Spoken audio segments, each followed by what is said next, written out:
Stephen, especially in a series that's likely to go back and forth, what's the best way for you to process a loss? How do you just deal with it that night and perhaps the next morning? Yeah, just kind of having like a after-action report with that, like seeing what went well, what didn't, feeling the emotions, and then thankfully you have that really good night of sleep, and then you kind of get excited to get back to the field.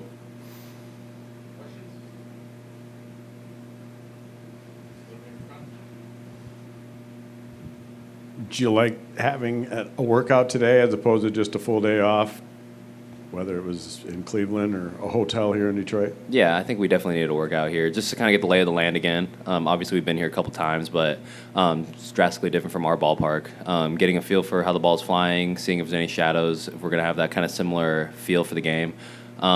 Facilities and everything, you don't want to get blindsided by anything on the day of the game.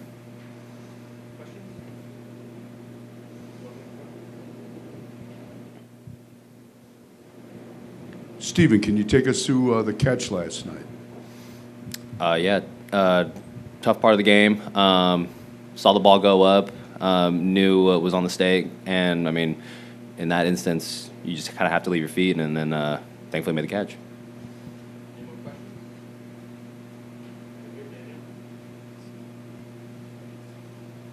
Stephen, how much differently does this ballpark, specifically the outfield, play compared to Progressive Field? Yeah, it's huge. It's no secret that it's one of probably the bigger outfielders in baseball. Just being able to, try to contain as much as you can in front. It also is gonna lead to more base running aggressiveness because we have to play deeper. So I think making sure we have our arms under us, not getting blindsided by that as well. Detroit's obviously an aggressive team, base running as well. So just making sure you cut down those angles while at the same time not being too aggressive and letting it by you. That's gonna be the stuff that we're gonna have to tackle today. How unusual is it to face a team that has so many bullpen days instead of traditional starters, and how do you adjust to that? Yeah, it's definitely different. We obviously game plan for a starter, and then you kind of get a feel for it as it goes second and third time, but with it being a new arm every time, it's different. Again, thankfully, we faced these guys before. I think if it was out of division, it'd be a little tougher seeing these guys for the first time in these high-leverage games, but we saw some of these guys in the minor leagues as well, which is really fortunate for us. Yeah, it's definitely unique, but we have a good game plan going into it. We'll see what it is today. Second row on the left. Stephen, been an exciting postseason throughout baseball so far, but just the American League side of things, what do you think the American League Central is kind of showing the rest of baseball when it's kind of a division that kind of gets overlooked a little bit? Yeah, at least, speaking for me at least, I think, we hear all those kind of jabs where it's like, oh, it's just the AL Central, or like anything kind of coming out of this division is kind of discredited amongst the East and the West. So I'd like to think we take it as a source of pride. I mean, obviously the Royals are doing their thing over in New York. We're playing great baseball here in Detroit, and I think it's just exciting to see what's possible. And, I feel like we've been underestimated for a while, and just to be able on a national stage, it's exciting. Emmanuel, Class A's success this year has been just abnormal, freakishly, outrageous. What's the confidence level in, the next time he goes out there for you guys when you give him the ball? Yeah, it's always top notch. Like you said, you've seen him do it a couple of times. Go out in high leverage situations and get the job done. So it's no different now. Last night, John Kensey said about his play that he was trying to just imitate you, the way that he tries to pick up the ball, turn and fire the way that you do.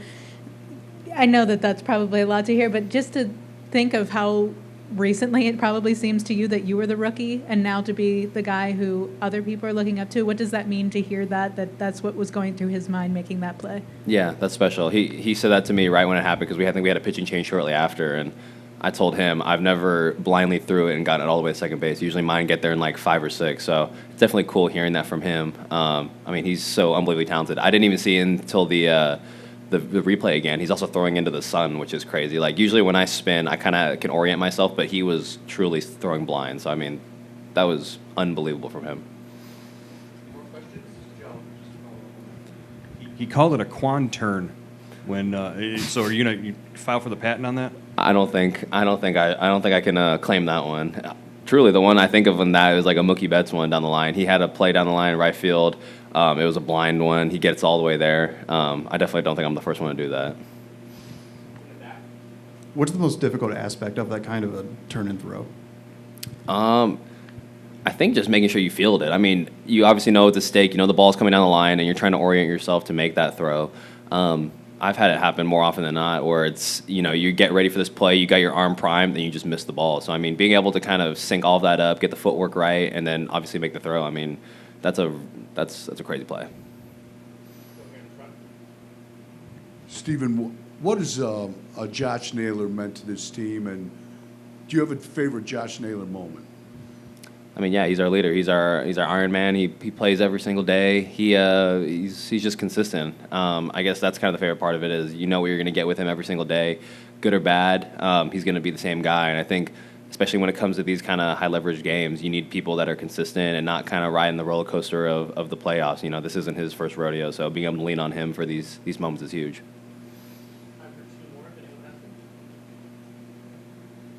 All right, thanks a lot, Steve. Thanks, guys. Stephen, was there a particular message to your team yesterday? Did you talk to them? Did you just kind of let them do their own thing after a tough loss like that? Yeah, no, I've never really addressed the team after a game, so I'm not going to do that now. But our guys played awesome yesterday. There's really nothing to take away from that game other than we got beat. And, we come into Detroit with the series even, and we know what's at stake, and we're ready to go.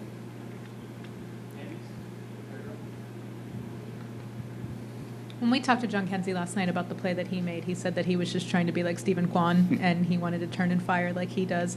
What does it mean to you guys it seems like in almost every aspect of your roster, there's someone that everyone can look to. What does it mean to have like a Kwan out there that the outfielders, especially how young some of them are, can look at? Yeah, our team is full of leadership, and that looks different for everybody. And the way Stephen Kwan attacks the outfield work, the pregame, the throwing to bases in practice, we work on that every day. We work on that every series, and JT McGuire has done a phenomenal job with all of our outfielders, having them ready.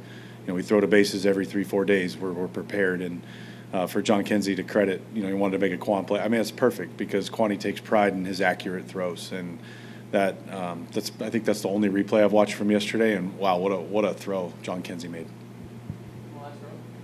We've talked to you all year about how you process games in this role. After a result like that, whether you want to learn from it, just turning the page that night or the next morning, what's the best way for you to process something like that? You replay everything, every decision that you made, and I wouldn't change a thing about the way the game went yesterday. We just didn't win, and I think when you process each loss, each win, you can nitpick, you can look at little things, you can do this, but at the end of the day, that was a great Major League Baseball game that was played yesterday, and they just happened to get the big hit, and we didn't. And after processing, that's just what it was. And, that game could have gone in any direction at any time, and they got the big hit.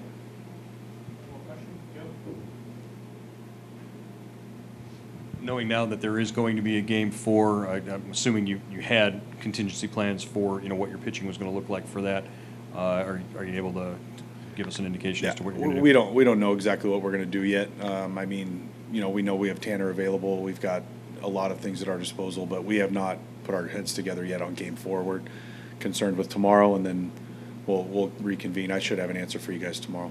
Would a bullpen game be an option in that situation, or is that something that we haven't even begun to talk about that scenario yet? So, again, the cadence we've had all year is worry about today, or win today, worry about tomorrow. So, like I said, we should have an answer for you tomorrow.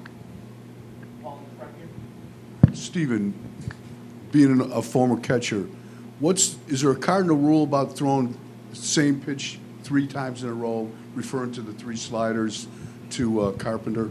Yeah, I think, you can look at that however you'd like. And, I like I said, I don't pay attention to our sequencing in game. That's not my area. What we do is we talk about it and what can we learn from it.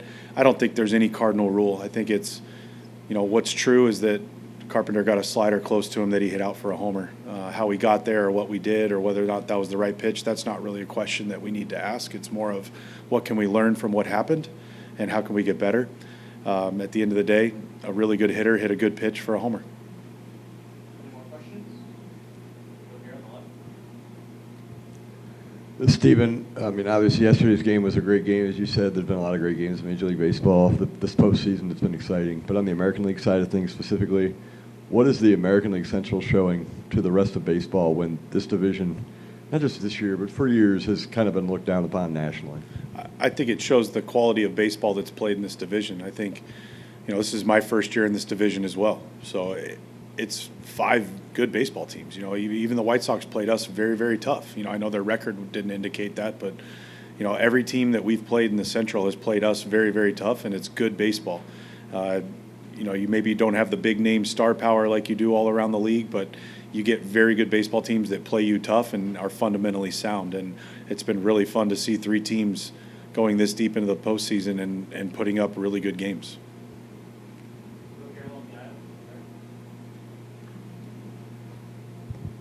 Stephen, much has justifiably been made of those big 4 at the back end of your bullpen, but just how vital are the other guys that bridge your rotation to the back end of the bullpen, the kind of role players among that group?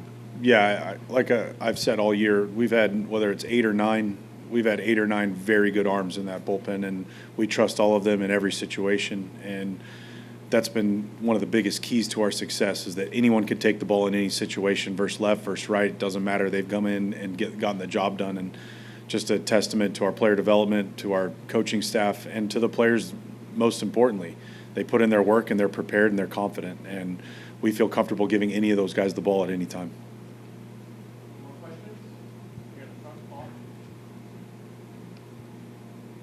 You guys have had so much time off between the end of the season and ALDS. Would you rather just be playing today, or is this a good time kind of to regroup? That's what the schedule says. I don't know any different. I think you could say get into a groove or not, but, the Tigers have had the same schedule as us. So we were thankful for the 5 days off that we got. We were able to get some rest and feel like we're playing good baseball. So I wouldn't change a thing, and we're going to do what the schedule tells us to do. So we'll be ready to go tomorrow, and then we'll see. All right, thanks so much for coming in, Stephen.